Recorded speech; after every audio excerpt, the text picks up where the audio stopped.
L'invité, c'est 3 potes qui partent à la rencontre de vignerons et vigneronnes qui travaillent en biodynamie ou en nature. Avec la caméra de Marco, on rencontre les vignerons que nous présente Nico dans Mon Anjou natal.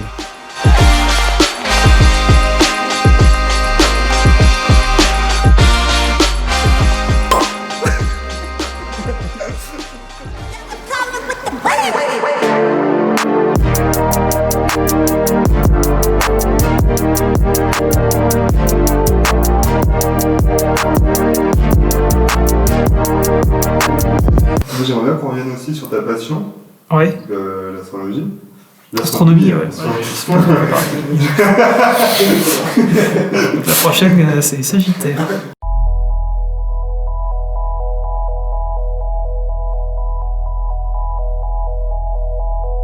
Je m'appelle Pierre Ménard, vigneron en Anjou, à Fay d'Anjou, depuis 2013.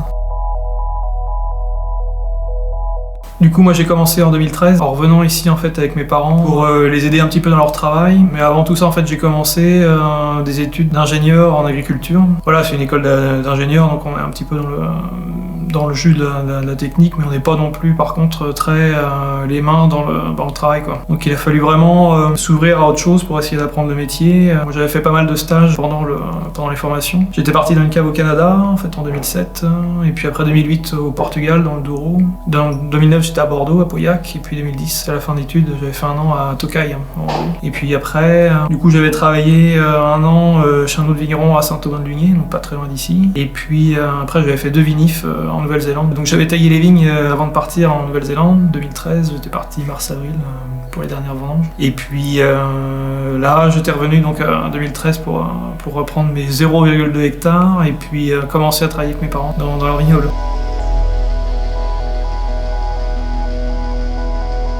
Après, j'avais vraiment envie d'aller dans des zones un petit peu avec vraiment un gros historique de viticulture, quoi. Par exemple, le Douro, là j'étais vraiment dans le fin fond du Douro, près de l'Espagne, dans les vallées reculées, avec voilà, quand c'est les vendanges, on est dans une genre d'équipe et c'est presque une famille, quoi. On se retrouve dans les petits bars du village, des trucs. On est vraiment très reculé, très loin dans les montagnes. Et la Hongrie, c'est un petit peu pareil. On est à Tokai, on est entre la frontière entre la Slovaquie et l'Ukraine. On est très loin de Budapest. Il y a vraiment des sociologies particulière, quoi. Et après, la Nouvelle-Zélande, par contre, c'est un petit peu le jour et la nuit. On est une espèce de truc énorme, très nouveau monde, très décomplexé, où il n'y a justement pas cette petite sociologie de paysans vignons. Et finalement, c'est en arrivant un petit peu avant quand même, mais dans cet endroit-là où on voit la grosse différence entre les vignerons bio qui s'occupent vraiment de leurs vignes, qui prennent soin de leur terroir et de ce qu'ils font. Et toutes les productions de masse, c'est des domaines énormes. Les plus petits font 200 ou 500 hectares. Et du coup, là, toute la notion de précision de travail, il y en a quand même beaucoup moins, quoi. C'était une expérience assez édifiante.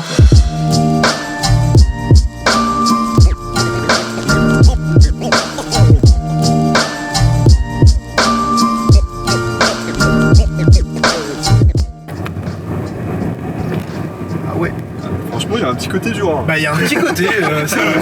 Ah merde, on est suivi. Oh non. Je voulais prendre mon temps, mais... Là, c'est super. Fais sur le côté, ça va être juste... ouais. Petit à petit, j'ai repris quelques parcelles à mes parents en les sortant de la coopérative.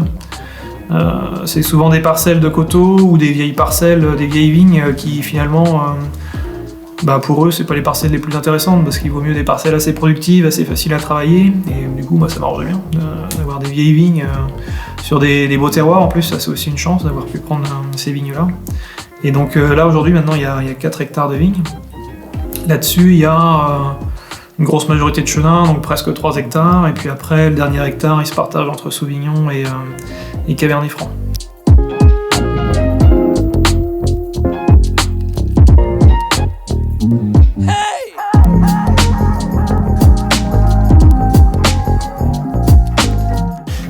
Et donc du coup pour les noms de cuvées, donc il y a ces cuvées parcellaires, Cardemouet, Claude Émaille et Varennes de Chanzé, et sur les autres cuvées qui du coup sont pas viennent de plusieurs parcelles ou n'ont pas besoin de parler vraiment du terroir d'où elles viennent. C'est des noms qui sont en rapport avec l'astronomie. C'est une passion que j'ai, l'astronomie. Il y a Laïka pour le Sauvignon, qui était un petit peu l'esprit d'aventure pour les Sauvignons d'Anjou. Il y a aussi Orion Alpha pour le rouge, le Cabernet Franc. Et puis Pluton, il y a un Pluton en chenin, et il y a Cosmos aussi en liquoreux. L'astronomie, c'est quelque chose qui m'a toujours passionné, et c'est un élément qui, dans un sens, donne une lecture un petit peu différente du travail des vignes. C'est une deuxième échelle de vision. C'est une vision un petit peu parallèle où on essaye de prendre en compte les rythmes de la Lune, les rythmes d'énergie du cosmos par rapport à la vigne, essayer de les mettre en relation pour essayer de travailler au bon moment ou travailler de la bonne façon. Pour le travail des vignes, on essaye déjà d'éviter tout ce qui est les nœuds lunaires, les périgées. C'est des moments un peu de tension, des moments où on estime que la vigne est dans un moment de déséquilibre qu'il ne faut pas venir perturber pour pas la placer dans une position inconfortable.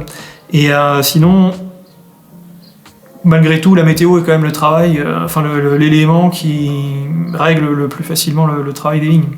S'il pleut ou s'il fait sec, on va pas faire le même travail, même si la lune est très favorable ou un petit peu défavorable.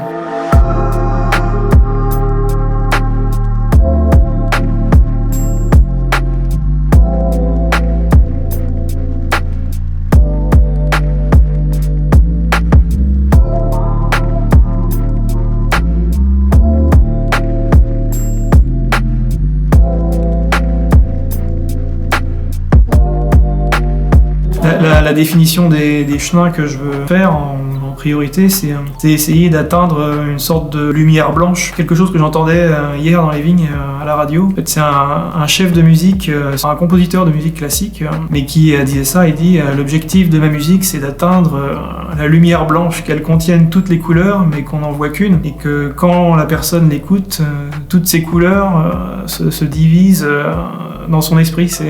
C'est l'oreille qui fait le prisme, et c'est chaque personne qui aura un paysage de couleurs différents. Et en fait, finalement, pour les vins, c'est un petit peu la même idée. Essayer de ne pas pousser le vin dans un sens, pas chercher la puissance ou l'acidité, la tension, ou un côté trop réducteur ou quelque chose, mais vraiment faire des choses toutes simples.